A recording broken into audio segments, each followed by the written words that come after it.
حضرت مالک بن دینار کی توبہ کا سبق آموز واقعہ۔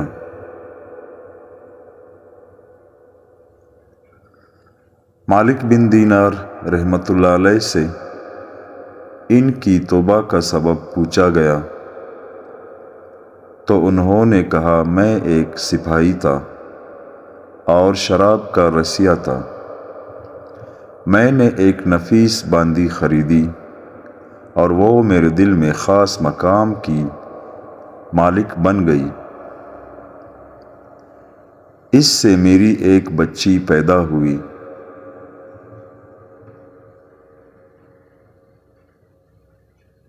میں اس بچی کو حد سے زیادہ پیار کرتا تھا۔ جب وہ زمین پر گھسیٹ کر چلنے لگی تو میرے دل میں اس کی محبت اور زیادہ پڑ گئی۔ وہ مجھ سے مانوس ہو گئی اور میں اس کے سامنے جب بھی شراب لا کر رکھتا تو وہ آ کر کھینچا تانی کر کے میرے کپڑوں پر شراب بہا دیتی۔ جب اس بچی کی عمر 2 سال ہو گئی تو وہ مر گئی۔ میرے دل کو اس کے غم نے بیمار کر دیا۔ پھر فرمانے لگے، 15 رمضان کو جمعے کی رات میں شراب کی نشے میں مدہوش تھا۔ میں نے عشاء کی نماز بھی نہیں پڑھی۔ میں نے خواب میں دیکھا کہ سور پھونکا گیا اور قیامت قائم ہو گئی۔ مردے قبروں سے اٹھائے گئے اور تمام مخلوق کو جمع کیا گیا، جن میں میں بھی تھا۔ میں نے اپنے پیچھے آہٹ سنی، مڑ کر دیکھا تو ایک بہت بڑا اژدہا ہے، کالے رنگ کا، آنکھیں نیلی ہے، منہ کھولے میری طرف دوڑا آ رہا ہے۔ خوف و دہشت کے مارے میں بھاگا۔ راستے میں ایک سترے لباس والے شخص کے پاس سے گزر ہوا۔ میں نے سلام کہا، اس نے جواب دیا۔ میں نے کہا، بابا مجھے اس اژدہے سے پناہ دو، تجھے اللہ تعالیٰ پناہ دے۔ وہ بوڑھا رونے لگا اور کہا، میں کمزور اور ضعیف ہوں اور یہ اژدہا زبردست ہے، یہ میرے بس میں نہیں، آگے چلو اور بھاگو، شاید اللہ تعالیٰ تیری نجات کی کوئی صورت بنا دے۔ میں آگے بھاگنے لگا اور ایک بلند جگہ پر چڑھ گیا۔ ادھر میں نے جہنم کے طبقات کو جھانک کر دیکھا، ان کی ہولناکیاں دیکھی۔ قریب تھا کہ اژدہے کے خوف سے میں ان میں گر جاتا۔ مجھے کسی نے آواز دے کر کہا، یہاں سے آگے جاؤ، تم یہاں کے رہنے والے نہیں ہو۔ میں اس کی بات سے مطمئن ہو گیا اور وہاں سے واپس لوٹا تو اژدہا میرے پیچھے تھا۔ میں پھر دوبارہ اس بوڑھے کے پاس آیا اور کہا، بابا میں نے آپ سے درخواست کی کہ اس اژدہے سے میری جان چھڑاؤ، آپ نے کچھ نہیں کیا۔ وہ بوڑھا پھر رونے لگا اور کہا، میں ناتواں ہوں، البتہ تم اس پہاڑ کے پاس جاؤ جہاں مسلمانوں کی امانتیں ہیں، اگر تمہاری کوئی امانت ہو تو وہ تمہاری مدد کرے گی۔ میں نے دیکھا چاندی کا ایک گول پہاڑ ہے، اور اس میں جگہ جگہ سوراخ اور روشندان ہے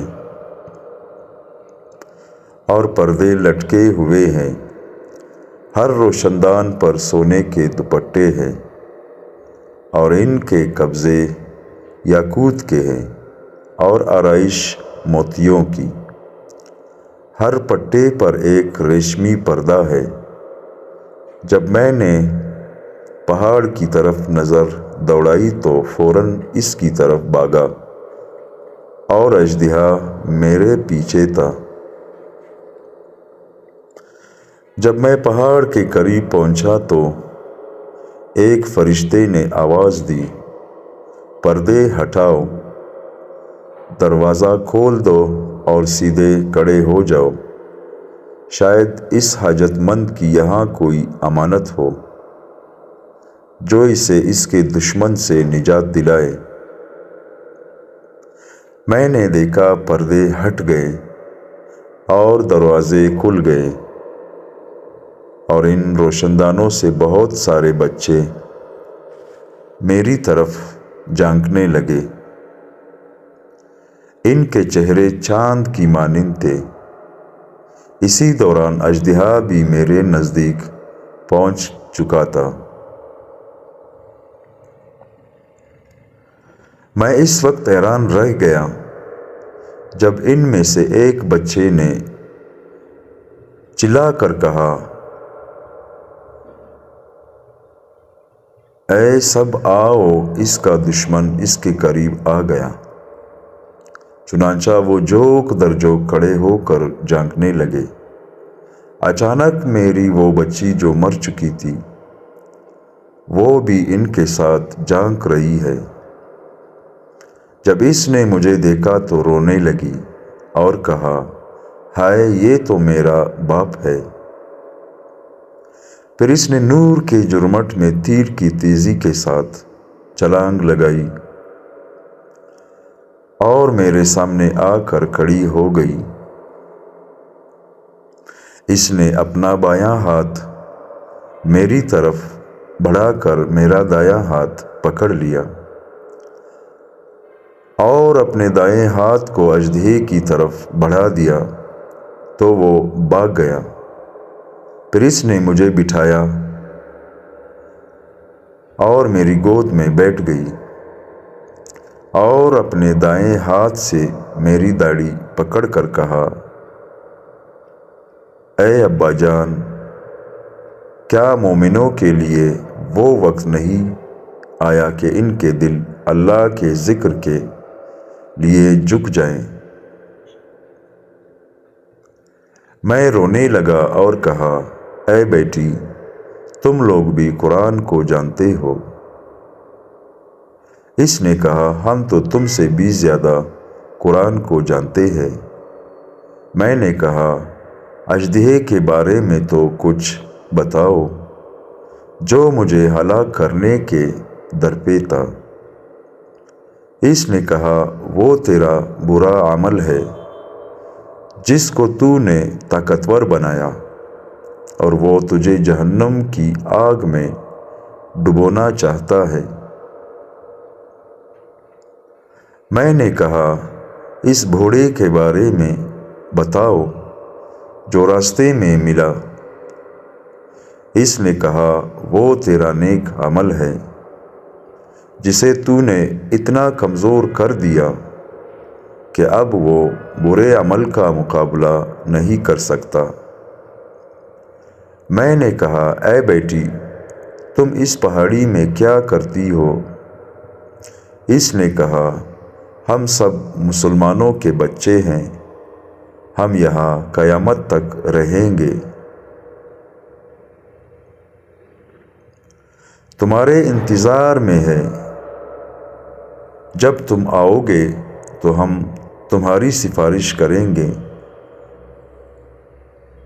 مالک بن دینار رحمۃ اللہ علیہ فرماتے ہیں، میں گھبرا کر اٹھا اور اٹھ کر شراب چھوڑ دی اور اس کے جتنے بھی برتن تھے سارے توڑ ڈالے اور اللہ تعالیٰ سے توبہ کی، اور پھر فرمایا، یہ خواب میری توبہ کا سبب بنا۔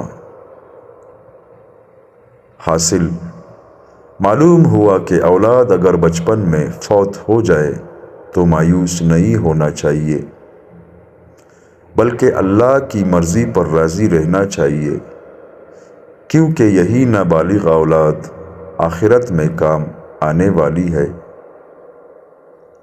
جیسا کہ اس واقعے سے سبق ملتا ہے، اللہ تعالی ہم سب کو عمل کرنے کی توفیق عطا فرمائے، آمین۔ دوستو، اپنے اعمال کو صحیح کیجیے، اپنی آخرت کی تیاری کیجیے، اللہ تعالی عمل کرنے کی توفیق عطا فرمائے، آمین۔